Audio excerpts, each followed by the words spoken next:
Hello tout le monde, j'espère que vous allez bien. Donc aujourd'hui on se retrouve pour un petit book haul spécial livre de collection, livre avec une édition un petit peu particulière. Je trouve que ça peut être intéressant si notamment vous cherchez pour des idées cadeaux pour des gens qui aiment lire, si vous avez envie de voir ce que vous pouvez mettre dans votre wishlist, si jamais un petit événement arrive et que des gens vous demandent ce qu'ils peuvent vous offrir, enfin voilà, ce genre de choses.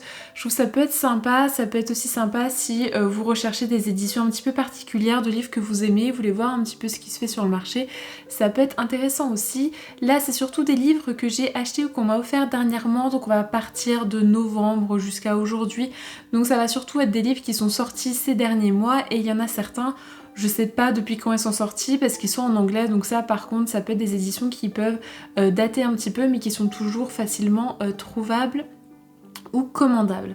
Donc vous allez voir, il y aura un peu de tout. On va partir du jeunesse, il y aura de l'adulte, il y aura du roman graphique, il y aura du roman, du classique.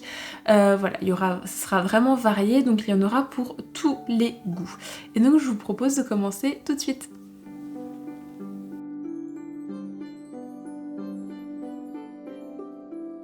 Et donc je vais commencer par un livre qu'on m'a offert pour Noël, c'est La famille Addams, les origines. Je pense que vous l'avez vu sur les étals de librairie suite notamment à la série Wednesday qui est sortie l'année dernière.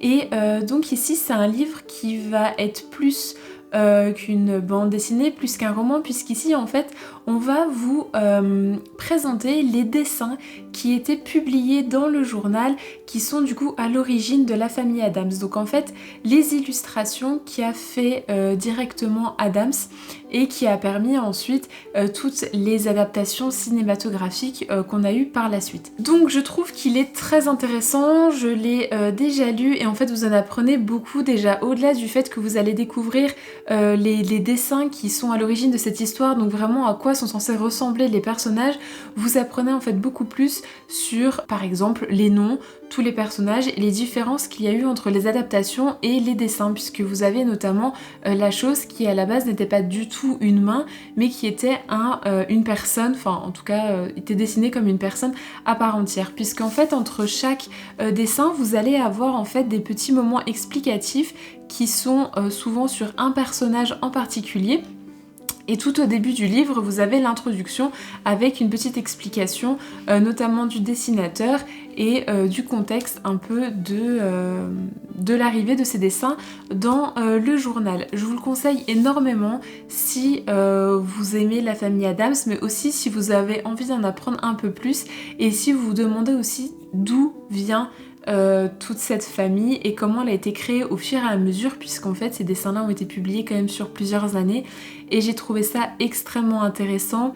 J'ai une autre vue aussi sur en fait l'origine de cette famille, donc vraiment ce qu'il a voulu apporter, ce qu'il a voulu créer autour de cette famille, et ça vous permet aussi de voir quelles adaptations finalement sont plus fidèles, quels choix de personnages, enfin d'acteurs sont les plus fidèles, et je vous le conseille énormément, c'est vraiment très intéressant et c'est quelque chose qu'on n'a pas l'habitude de voir également, donc il y a un peu une rétrospective sur ces dessins.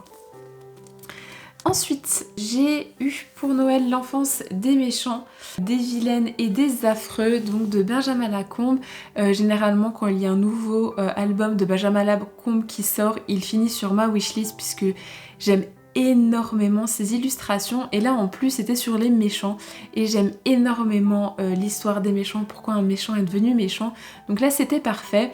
Par contre attention, ici on ne veut pas vous présenter toute une histoire autour de méchants, on est plutôt sur 3 ou 4 paragraphes qui accompagnent l'illustration, donc c'est vraiment à prendre comme un album d'illustration avec un petit peu de texte à côté. Mais pour certains personnages, vous n'avez pas vraiment une explication de pourquoi il est méchant, mais peut-être plutôt une histoire un petit peu qui a été imaginée, soit un moment particulier de sa vie, soit qui correspond bien à l'illustration, mais vous pouvez être un petit peu déçu ou avoir l'impression qu'il vous manque quelque chose si vous prenez cet album uniquement pour l'histoire autour des méchants. Ici c'est vraiment plus sur l'illustration, il y a des illustrations qui sont vraiment très belles, on aurait limite envie d'arracher la page pour l'encadrer. Vraiment là-dessus, on s'en prend vraiment plein les yeux.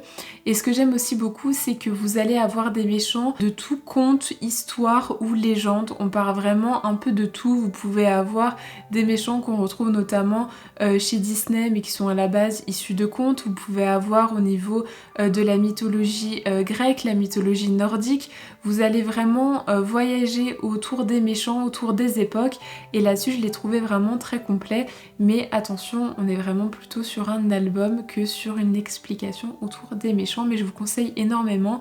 Ou si vous avez un cadeau à offrir à quelqu'un qui aime énormément les illustrations de Benjamin Lacombe ou juste les méchants, je trouve que c'est un cadeau idéal et c'est un album où vraiment les illustrations, on a vraiment envie de les extraire pour les garder.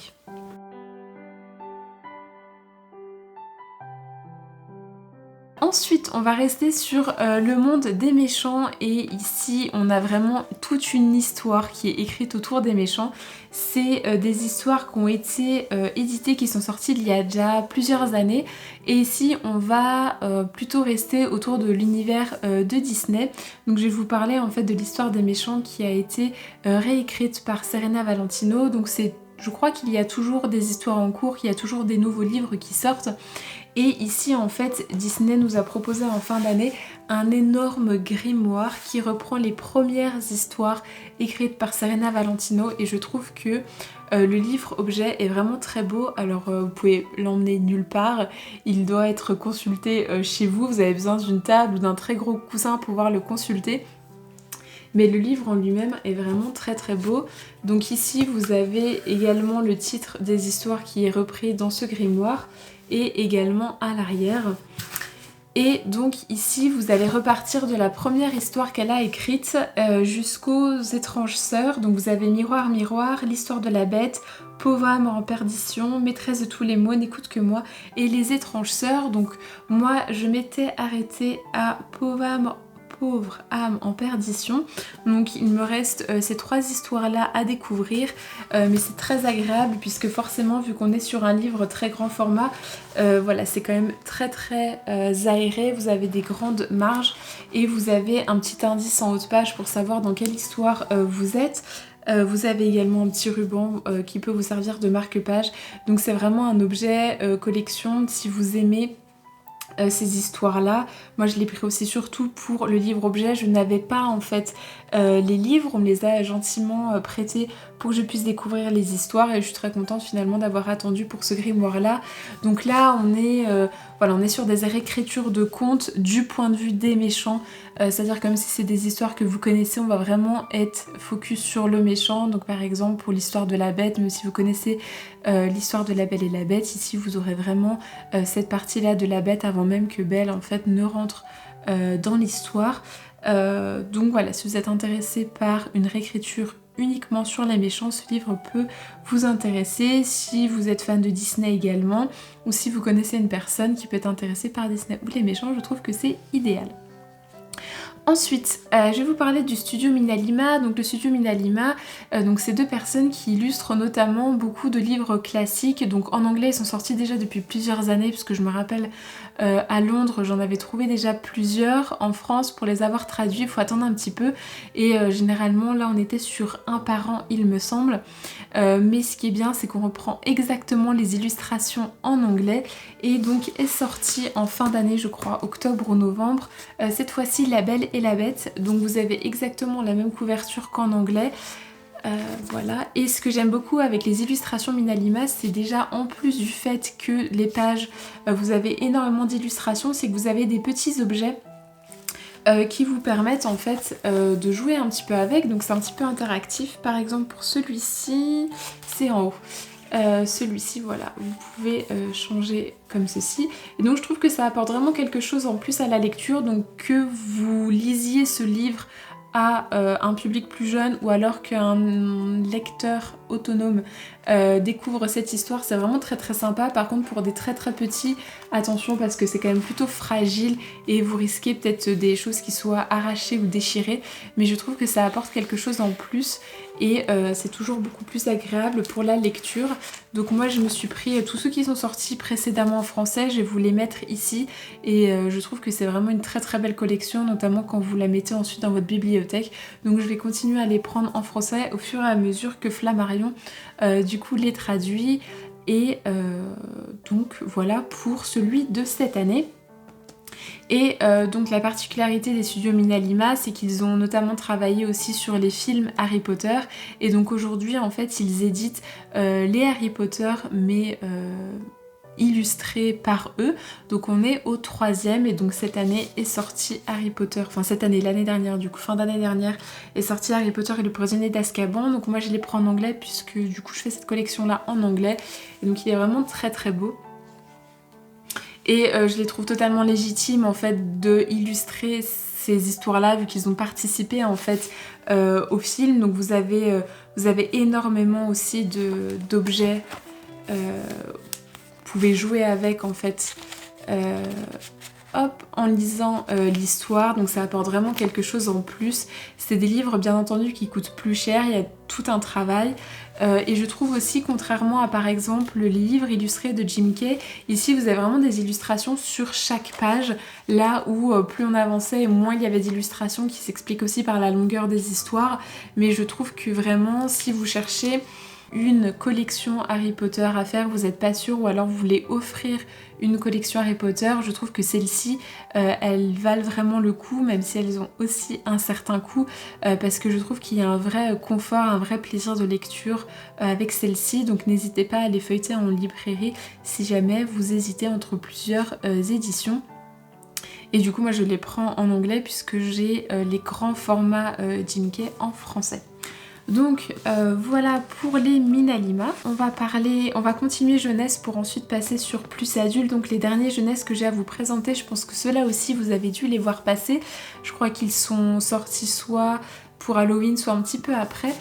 C'est ceux-là donc qui sont de l'univers de l'étrange Noël de Monsieur Jack, donc un dessin animé, un film d'animation que j'aime énormément. Et donc ici vous avez l'histoire de l'étrange Noël de Monsieur Jack qui a été adapté par un autre auteur ou autrice. J'avoue que je ne me suis pas renseignée à savoir si c'est un homme ou une femme. Donc par contre je suis pas vraiment fan de la couverture en monochrome violet comme ça, je n'aime pas trop. Par contre j'aime beaucoup les pages. Donc ici vous avez des citrouilles, ici vous avez Jack et ici vous avez à nouveau des citrouilles. Donc j'aime beaucoup. En revanche je sais que je vais être assez stricte, assez exigeante sur l'histoire. Voilà, je suis pas sûre d'aimer, je suis plutôt intriguée, j'ai moins hâte de découvrir mais plutôt intriguée. Mais voilà, j'avais envie de voir ce que ça donnait sur ces éditions-là. Et là par contre une histoire qui est plutôt nouvelle puisque c'est Vive la Reine des Citrouilles et ici c'est comme une suite de l'étrange Noël de Monsieur Jack mais plus sur Sally, en fait sa nouvelle vie quand elle devient Reine des Citrouilles. Ici c'est par quelqu'un d'autre, voilà, ce n'est pas la même personne qui a écrit ces deux-là, donc le style peut être différent, donc je pense qu'on peut aimer l'un ou l'autre, ou l'inverse, ou aimer les deux. Donc ici j'aime beaucoup la couverture, par contre je trouve qu'elle est beaucoup plus sympa que l'autre. En revanche, je n'aime pas du tout les pages, je trouve que ça fait un petit peu de tuning, enfin voilà, ce côté flamme comme ça, j'aime pas du tout du tout. Ici ça pourrait aller et encore, donc voilà, il faudrait faire un mix des deux, une couverture plus comme ça et des pages un peu plus comme ça, je comprends pas trop le choix de celui-ci. Donc voilà, pareil, je suis intriguée. Je sais pas trop ce que ça vaut en niveau qualité littéraire, on est quand même sur du jeunesse, surtout qu'on va être aussi sur une traduction puisqu'elles ont été d'abord écrites en anglais. Donc voilà, à voir ce que ça donne, surtout qu'ici ça va être une histoire totalement nouvelle, donc je pense que ça va être un peu plus facile de s'y plonger que celle-ci où finalement quand vous connaissez l'histoire par cœur, bon, qu'est-ce que ce livre peut apporter de plus? À voir. Donc voilà pour les livres jeunesse. Là on va passer sur des livres un peu plus adultes.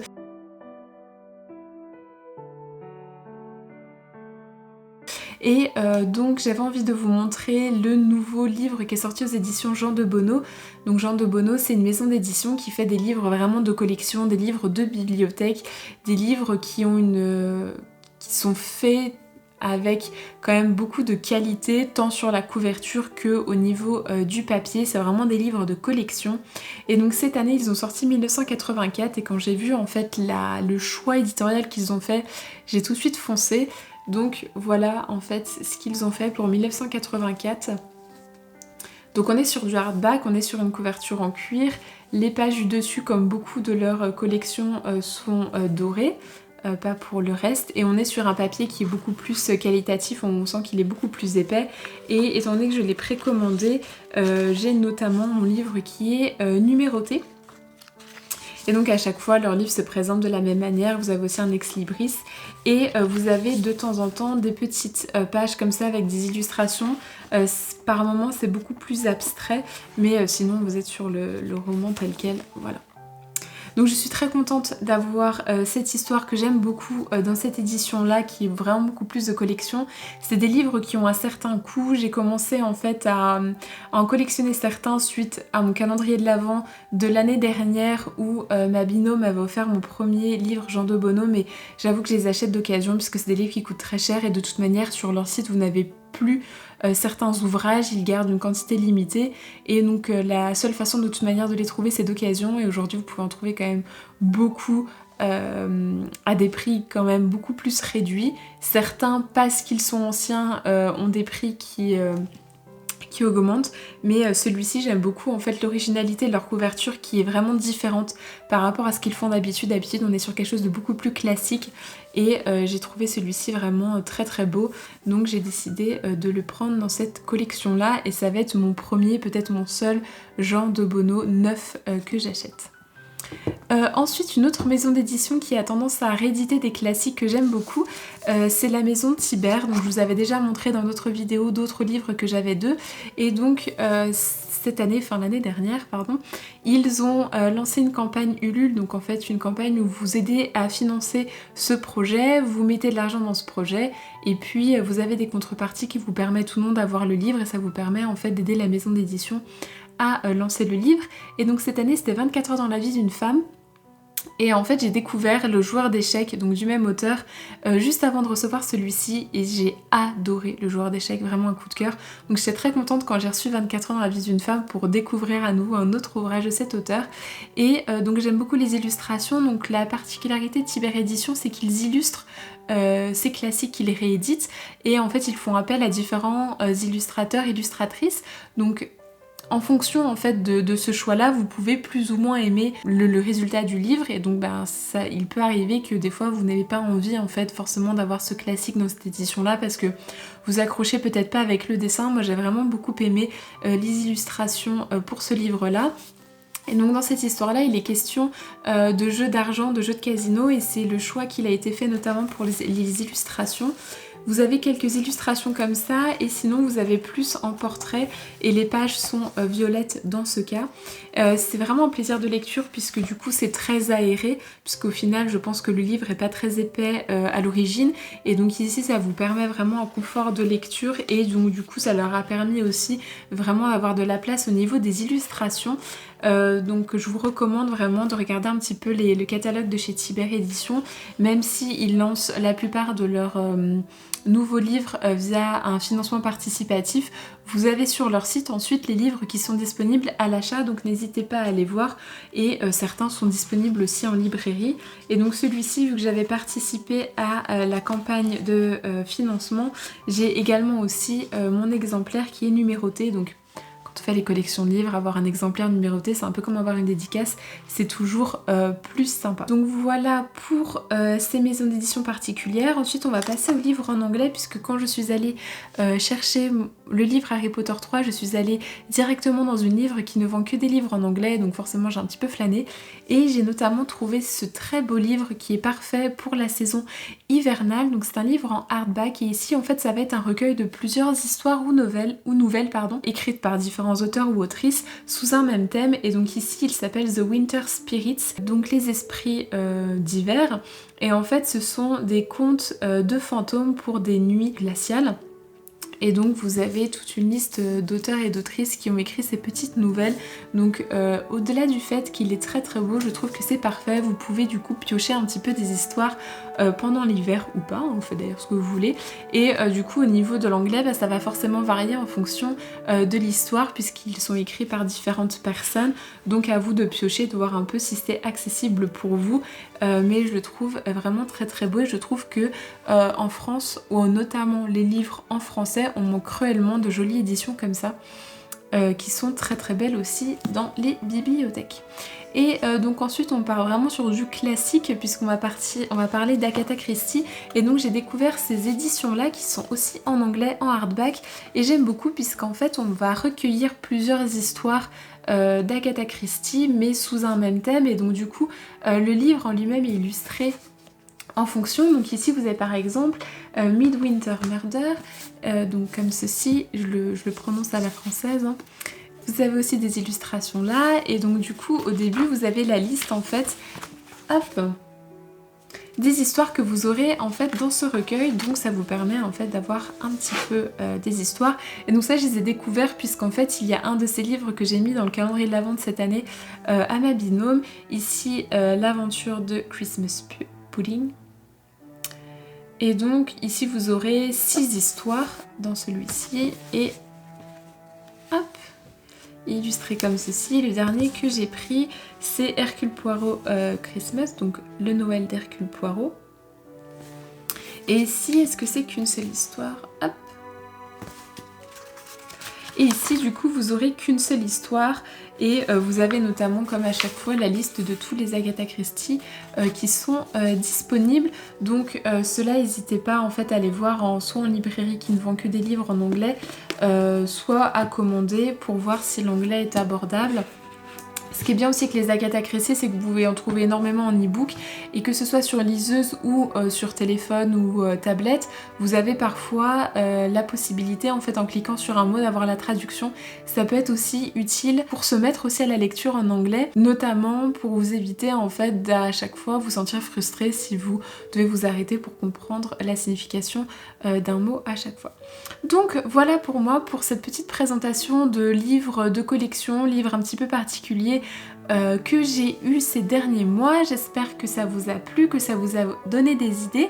Dites-moi également si vous avez des éditions particulières pour les livres que j'ai présentés que vous aimez beaucoup. Ça m'intéresse forcément énormément, moi, du moment qu'il y a des très belles éditions qu'on peut mettre soit devant la bibliothèque, soit compléter la bibliothèque, je suis toujours pour. En attendant, je vous retrouve en commentaire et dans d'autres vidéos. À bientôt!